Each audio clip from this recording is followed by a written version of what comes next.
प्रणाम पंडित जी। प्रणाम गुरु जी। प्रणाम गुरु। प्रणाम प्रणाम गुरु जी, गुरु जी, नमो नमो नमः। नमः। जी जी जी नमो नमो नमः प्रणाम। सुख शांतमा। जी जी जी जी नमो नमो।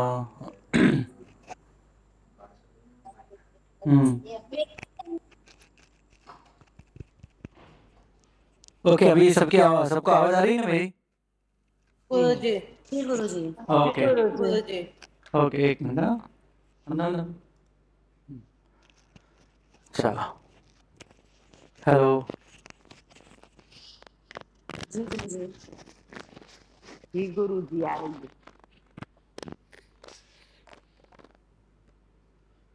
कल हमने श्रुति देवता की स्तुति की थी और अंतिम गाथा विशाल लोचन धर्म की थी। इसका एक बार पुनर्धन कर लेते हैं। कलंक निर्मुक्त मुक्त पूर्णतम कुतर्क राहु भ्रशनम सदोदयम अपूर्व चंद्रम जिनचंद्र भासितम दीनागमी नौमि बुधैर नमस्कृताम।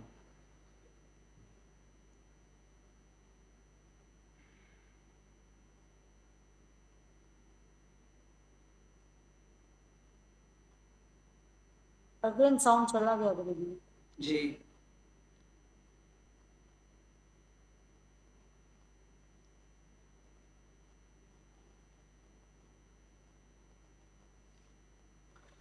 कलंक से रहित अपने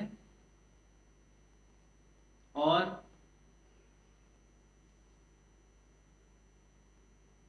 पूर्णता का जिसमें त्याग नहीं है, मतलब पूर्णता का त्याग नहीं करते, कलंक से रहित है और कुतर्क रूपी राहु को जो खा लेता है यानी भक्षण करता है या फिर डस लेता है, और सदा उदय वाला जो अपूर्व चंद्रमा है, जो जिनेश्वर रूपी जिनेश्वरों के मुख रूपी चंद्र से कहा हुआ है, भाषित है, ऐसा अपूर्व चंद्रमा, आगम रूपी चंद्रमा दिवस के शुरुआत में नवमी में नमस्कार करता हूँ।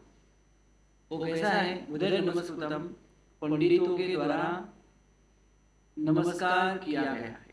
ऐसा जो अपूर्व चंद्रमा है, ऐसे अपूर्व चंद्रमा को मैं नवमी नमस्कार करता हूँ।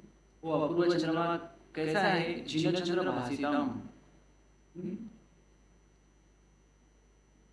जिन चंद्र की वाणी से बना हुआ है, यानी भगवान की वाणी ही है, शब्द ही है। ऐसे साधवाद, आगम, चौथ पूर्व आदि जो है, जो भगवान से मुख से निकला हुआ है, ऐसे अपूर्व चंद्रमा को दिनागम में प्रातः काल में मैं स्तुति करता हूँ, मैं नमस्कार करता हूँ। सोदेवया भगवई नानावर्ण्य गुणसंगायम यस्मिन् भवेयु स्वयं यस्मिन् स्वसायरे भक्ति। यहाँ पे क्या कहते हैं? सूर्य देवता की स्तुति करते हैं। सुदेवया भगवती, सूर्य देवी भगवती सरस्वती, जिनकी शुद्ध सागर में भक्ति है, उनके ज्ञानावर्णीय आदि कर्मों का समूह जो है, इस समूह को आप हमेशा क्षय करें। श्रुत देवता की स्तुति, क्षेत्र देवता की स्तुति, कित्त देवाय कर्णिकावसकम अन्नथो, जिसे कित्ते साहु दंसल नानीम चरण सयेहिम साहंति मुकमगम सादिवे हरुद्वियाहिम। जिसे कित्ते साहु, जिनके क्षेत्र में साधु दर्शन ज्ञान और चारित्र के सहित मोक्ष मार्ग को साहंति यानी साधते हैं।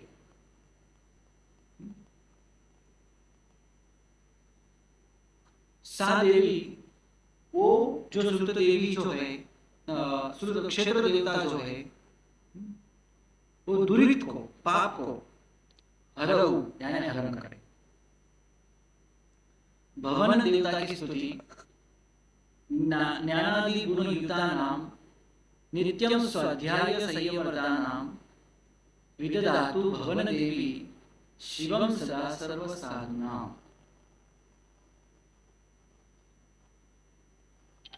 भवन देवता की स्तुति जो है यहाँ पे, उसकी यहाँ पे बात हो रही है।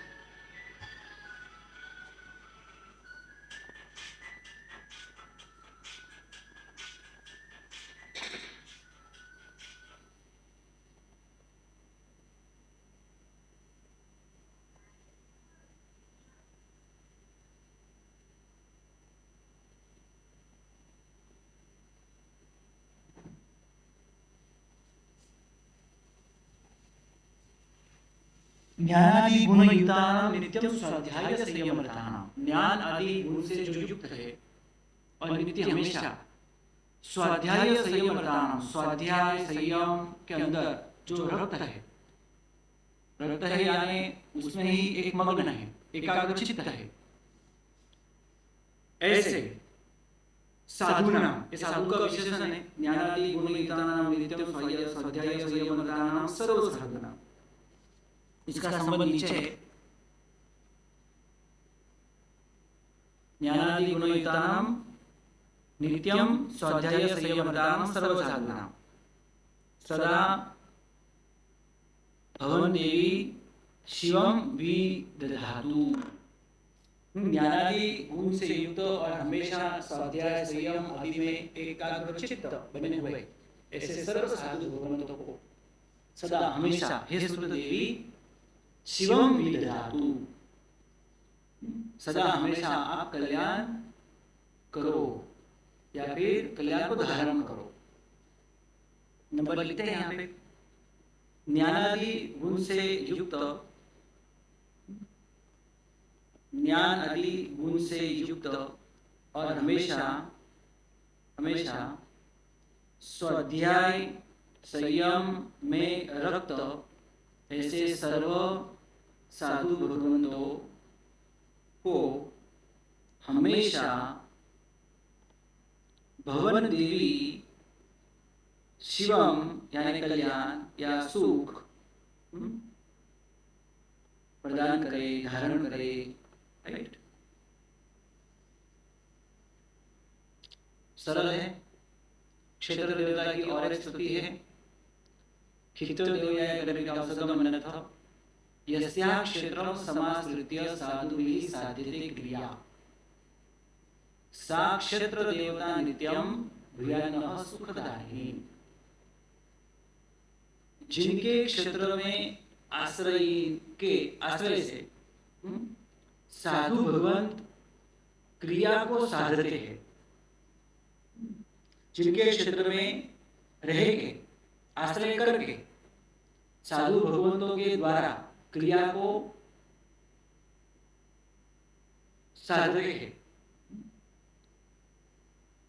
सा क्षेत्र देवता, वो जो क्षेत्र देवता है वो हमेशा नित्य सुखदायिनी भूयान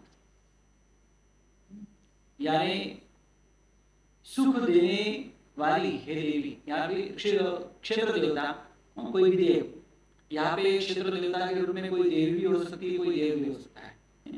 सुखदायिनी भूयान, नह यानी नहीं यानी आप, नह यानी आपको। वो क्षेत्र देवता हमेशा सुख को देने वाला, आपको सुख को देने वाला हो, भूयान। इसे यहाँ पे नंबर लिखते हैं, यस्या क्षेत्रम समाश्रित्य, जिनके क्षेत्र को आश्रय करके साधु भगवंत क्रिया को साधते हैं, ऐसे जो क्षेत्र देवता है, सा क्षेत्र देवता, वो क्षेत्र देवता हमेशा आपको सुख देने वाला हो।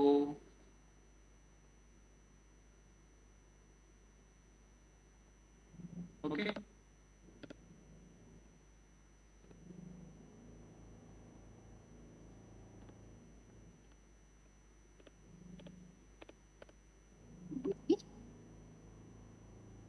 जी यार मैंने 10 नंबर लिखा गुरु जी हो गया। एक मिनट फिर से एक बार। जिनके क्षेत्र में आश्रय करके साधु भगवान क्रिया को साधते हैं,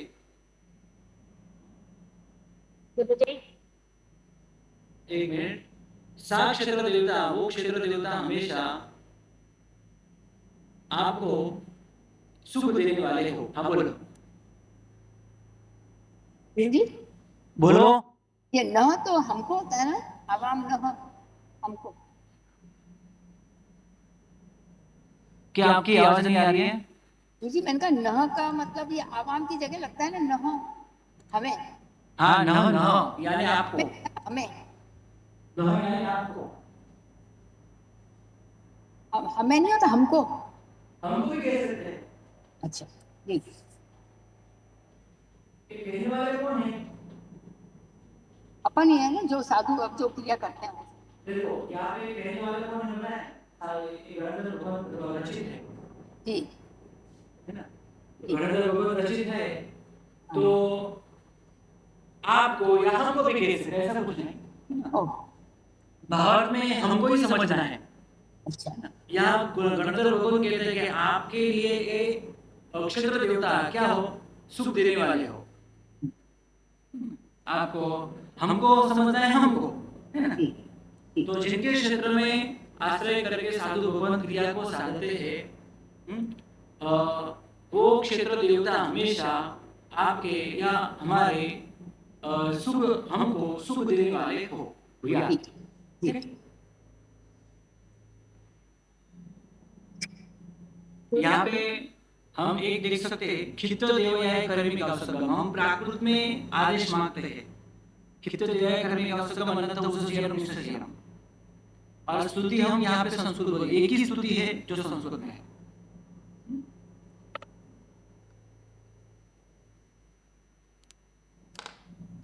श्रुत देवता सरस्वती देव की स्तुति फिर से एक बार।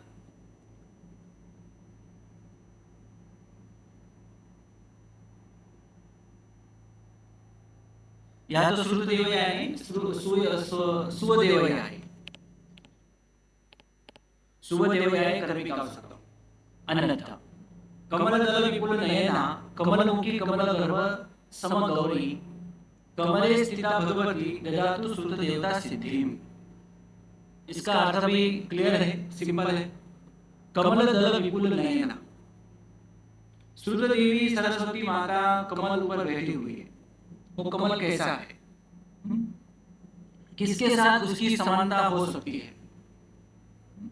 हमेशा किसी के साथ किसी की समानता हो तो इसके माध्यम से हमको ये पता चलता है कि बताने वाला वो पदार्थ जो है वो कैसा दिखता है, वो कैसा है।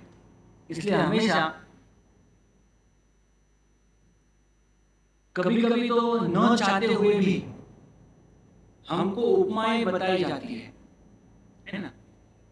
उसके समान न हो तो भी हमको ऐसी उपमाएं बता करके हमको इसका स्वरूप बताते हैं। जैसे तीर्थंकर भगवान ऐसे इतने महान होते हैं और उनका स्वरूप, उनका तेज इतना महान होता है, उनको किसी शब्द में बताना हो तो बता नहीं सकते। किसी की उपमा देनी हो तो उपमा भी नहीं दे सकते। अभी यहाँ जैसे कमल की उपमा दी, भगवान की आंख जो है वो कमल के पत्र के समान है, तो हकीकत में कमल के पत्र से भी भगवान की आंख बहुत ही सुंदर है ना? तो भी हमको भगवान की आंख कैसी है समझने के लिए अनेक ऐसे दृष्टांत दिए जाते हैं, उपमाएं बताई जाती है। हकीकत में भगवान की आंख और कमल दोनों की समानता कभी नहीं हो सकती, क्योंकि कमल एक इंद्रिय रत्न है, हाँ एक इंद्रिय है, फूल है, वनस्पति का है। लेकिन भगवान की आंख तो इससे भी कई गुना ज्यादा सुंदर है। लेकिन कुछ समानता होती है और हमको सरलता से भगवान का स्वरूप समझ में आए, इसलिए हमको ऐसे अनेक उपमाएं देके, अनेक दृष्टांत बता के हमको इसका स्वरूप बताते हैं, समझाते हैं। तो यहाँ पे फिर से एक बार कमल की उपमा बता करके हमको श्रुत देवी सरस्वती देवी कैसी है, कैसे कमल पर बैठती है, उसकी यहाँ पे उन्होंने बात की है। कमल दल विपुल नयना, कमल के पत्र के समान विस्तृत नयन वाली। अभी ये सुनने के बाद हमको ऐसा लगेगा क्या कि सरस्वती देवी की आंख और कमल के पत्र और भगवान की आंख क्या तीनों समान है? बिल्कुल नहीं है। इसलिए मैंने यहाँ पे ऐसा समझाया आपको। कभी कभी ऐसा न होते हुए भी हमको बताया जाता है कमल के पत्र के समान भगवान की आंख है, विशाल लोचन दलम, और यहाँ पे बोलते हैं यही उपमा दी है लेकिन सरस्वती को दी है, कमल दल विपुल नयन। उपमा एक है और अलग अलग दृष्टांत दिए गए हैं, अलग अलग के साथ यहाँ पे समानता की है। पहले तीर्थंकर भगवान की आंखों के साथ समानता की, और यहाँ पे अभी किसकी समानता कर रहे हैं? सरस्वती देवी की कमल, और कमल के कमल के ऊपर बैठी हुई सरस्वती देवी के आंखों के साथ समानता हो रही है। हकीकत में देखा जाए तो तीनों समान नहीं है, लेकिन कुछ जो समानता है। और सरस्वती देवी का कमल कितना सुंदर है, कैसे दिखता है, वो समझ में आए इसलिए ऐसी उपमाएं दी गई है, और अन्य कोई उपमा तो दे नहीं सकते। और सरस्वती देवी कमल के अंदर बैठी है, और कमल के पत्र और सरस्वती देवी की आंख ये समान दिखाई देती है। और विशाल लोचन धनुसूत्र के अंदर तो भगवान के कमल को ऊपर बैठे नहीं, लेकिन भगवान कमल ऊपर पैर रखते हैं, खुद का पांव रखते हैं, लेकिन यहाँ पे कुछ समानता दोनों के बीच बताई है। एक मिनट,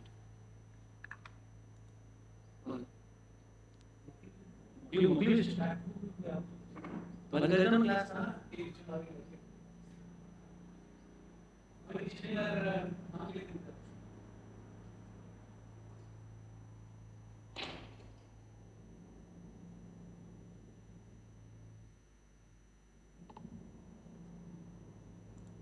ओके, भगवान के आंखों के साथ भगवान मतलब भगवान का कोई भी अंग हो, कभी किसी के साथ उसकी उपमा नहीं दे सकते हम, लेकिन कभी उपमा नहीं देंगे तो भगवान का स्वरूप कैसा कितना सुंदर है वो भी हमको नहीं समझ में आएगा, इसलिए ये भी जरूरी है ना। तो कमल दल विपुल नयना, कमल के पत्र के समान विपुल यानी विस्तार वाली, विस्तार बड़े लंबे ऐसे नयन वाली सरस्वती देवी है। विपुल नयना, विस्तीर्ण नयन वाली, कमल के पत्र के समान विस्तीर्ण नयन वाली, कमलमुखी कमल गर्भ समगौरी। कमलमुखी यानी कमल के मुख के समान, कमल के समान मुख वाली सरस्वती देवी। कमलमुखी यानी कमल के समान मुख वाली, और कमल गर्भ, गर्भ यानी अंदर, है ना, गर्भ यानी अंदर। कमल के अंदर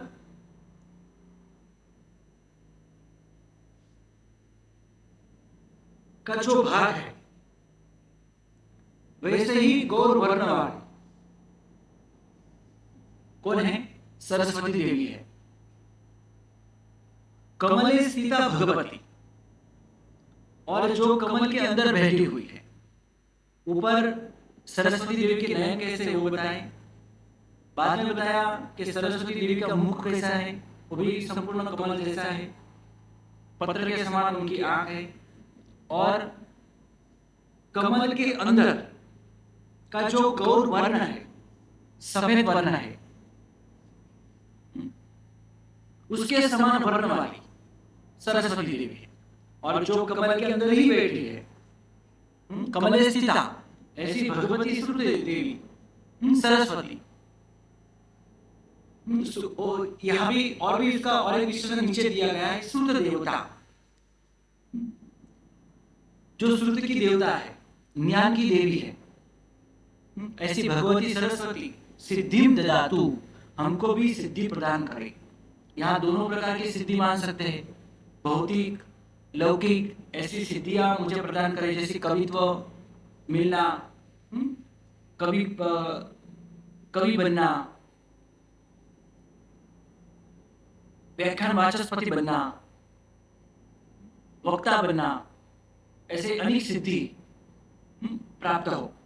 और भी एक बात है यहाँ पे, क्या तो ऐसे भौतिक और लौकिक सिद्धि प्रदान करे और मोक्ष भी प्रदान करे। सिद्धि यानी मोक्ष, या फिर अनंत गुणों की सिद्धि प्राप्त हो, वो भी आपके कृपा से। खुद सरस्वती देवी ऐसे अनंत सिद्धि को प्राप्त उन्होंने खुद ने नहीं किया, लेकिन उनके प्रभाव से हम आगे बढ़ सकते हैं, क्योंकि हमको हमारे पास ज्ञान नहीं है, भव है, मनुष्य भाव। उनके पास मनुष्य भाव नहीं है, लेकिन ज्ञान है, और दोनों एक साथ मिल जाए, हमको मनुष्य भाव तो मिला ही है, ज्ञान भी मिल जाए, तो ज्ञान से फल वृत्ति भी मिलेगी, और वृत्ति के प्रभाव से सर्वकर्म का क्षय भी होगा, वितराग की भी प्राप्ति होगी, और केवल ज्ञान केवल दर्शन की भी प्राप्ति होगी, और हम मोक्ष में भी जा सकते हैं। इसलिए हमारे पास इतना ज्ञान नहीं है, ऐसी लब्धि नहीं है जो सरस्वती देवी के पास है।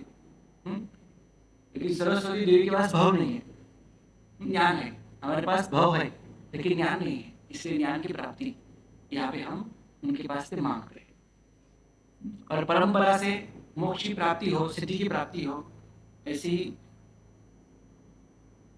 याचना सरस्वती देवी के सामने की गई है। यानी कमल के पत्र के समान विस्तीर्ण नयन वाली, कमल के समान मुख वाली, कमल के गर्भ के समान गौर वर्ण वाली, कमल में स्थित ऐसी श्रुत देवता भगवती सिद्धिम ददातु, मुझे भी सिद्धि प्रदान करे। चलो नंबर लिखते हैं। कमल के दल यानी पत्र के समान विस्तीर्ण नयन वाली, कमल के समान मुख वाली, कमल के गर्भ के समान गौर वर्ण वाली, कमल में स्थित ऐसी श्रुत देवी भगवती सिद्धिम यानी सिद्धि प्रदान करे, सिद्धि अर्पण करे। ओके, बोलो संतोष बहन, प्रश्न?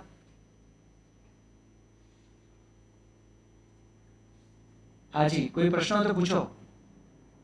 प्रणाम पंडित जी। प्रणाम। आपने कहा कि सरस्वती देवी जी के भव नहीं पर ज्ञान है, तो उनका कुछ आयुष्य तो होगा ना, आयुष्य पूर्ण करके डायरेक्ट क्या मोक्ष में चले जाते हैं? एक मिनट आपकी आवाज नहीं है ना, एक मिनट।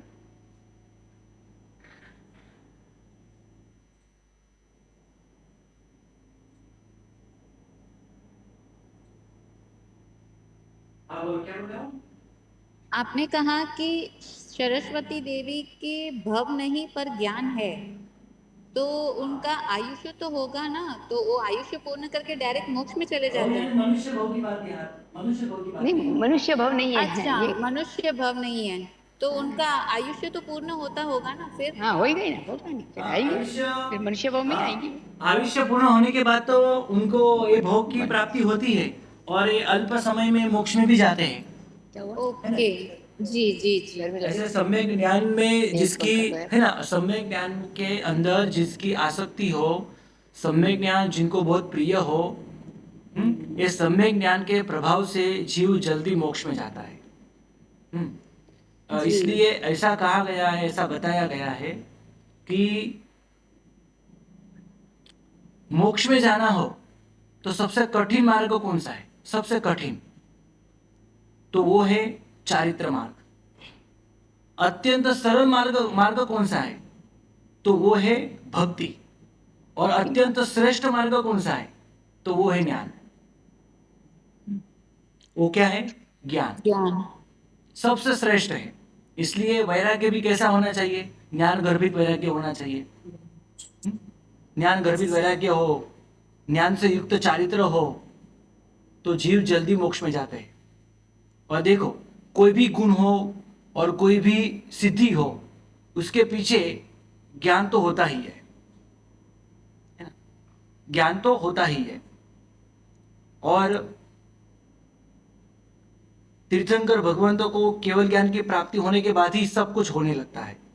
मतलब ज्ञान की कितनी बड़ी महत्वता हमारे शासन में, पूरे विश्व में है। बोलो, और कुछ प्रश्न? हाँ जी, बोलो, किसी को कोई प्रश्न? नहीं, मेरा हो गया गुरुजी, मैंने ओके बोल दिया था। ओके, गुरुजी, हाँ बोलो। एक प्रश्न था वीडियो से रिलेटेड गुरुजी। हाँ पूछो। वीडियो वहाँ पे वो जो सूत्रार्थ के है उसमें मतलब हमको समझ में नहीं आ रहे, सब 33 डबल है परंतु पार्ट्स अलग अलग है। 34 डबल है, 35 डबल है। थोड़ा सा गुरुजी रीअरेंज कर दीजिए ना, देख के एक बार।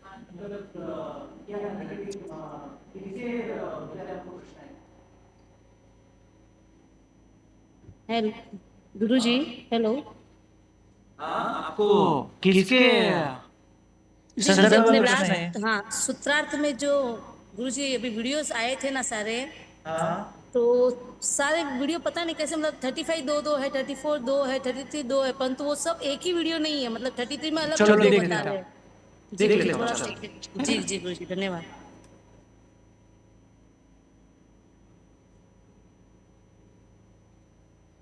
चलो, सामान्य से हम इसका आगे का सूत्र जो है 18,000 शिलांग अर्थ बताया है, इसकी हम यहाँ पे बात कर लेते हैं पहला।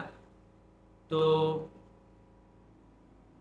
28 जेसु सूत्र, जिसको हम मुनि वंदन सूत्र भी कह सकते हैं। इसके अलावा भी जिससे कितने इसके अलावा और भी मुनि वंदन सूत्र आए हैं। जाम तो किसी साहु बरे रवे महादेव सबे सिद्धि सिमरणोति विनति दंड विधानम, ये भी सब सूत्र मुनि वंदन सूत्र ही है। ये भी मुनि वंदन सूत्र है। लेकिन कैसे मुनि भगवान को यहाँ पे वंदन कर रहे हैं? तो कि जो 18,000 ब्रह्मचर्य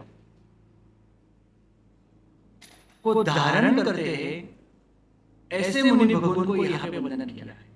मतलब है तो पंचमहाप्रधारी ही, लेकिन मुनि भगवंतों का एक बहुत बड़ा स्वरूप यहाँ पे बताया है। मुनि भगवंत, सच्चे मुनि भगवंत और सूक्ष्म चारित्रधारी मुनि भगवान, ऐसे 18,000 ब्रह्मचर्य के विकल्प से युक्त होते हैं। कितनी अच्छी बात है। ऐसे सभी प्रकार की आराधना, सभी प्रकार के जो विकल्प यहाँ पे ब्रह्मचर्य के बताए, ये सभी प्रकार के ब्रह्मचर्य के भेद से युक्त होते हैं। उसमें भी एक भी भेद से रहित नहीं होते। इसलिए ऐसे रथ को, मतलब इस प्रकार ब्रह्मचर्य का पालन करना वो बहुत बड़ी बात है। हमारे पास तो ऐसे साधन है, मोबाइल है, टीवी है, ऐसा कुछ भी आए, कितना सुंदर दिखता है, ये कितना अच्छा है, वहां घूमने फिरने जाना है, हमारे मन के भाव तुरंत पलट जाते हैं। सिर्फ निमित्त मिले, इतनी ही देर है, इतनी ही देरी है, निमित्त मिले तो मन तुरंत विपरीत बन जाता है। लेकिन साधु भगवान का ऐसा नहीं है। मन के अंदर भी कभी वो गलत विचार नहीं लाते। ये बहुत बड़ी बात है। तो ऐसे 18,000 शिलांग यानी ब्रह्मचर्य के जो अंग है, विकल्प है, उनको धारण करने वाले ये बहुत बड़ा साधु भगवान का गुण है। इसलिए ऐसे साधु भगवान के ऐसे गुणों को याद करके ये सूत्र बोला जाता है। तो यहाँ पे मुनि भगवान, साधु भगवान खुद ये सूत्र नहीं बोलते। पहले के समय में बोलते थे, अभी समाचार नहीं है।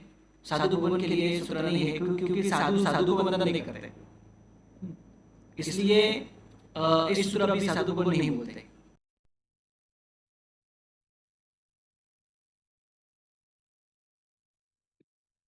गुरुजी, छोटे साधु तो बड़े साधु को वंदन करते हैं ना गुरुजी?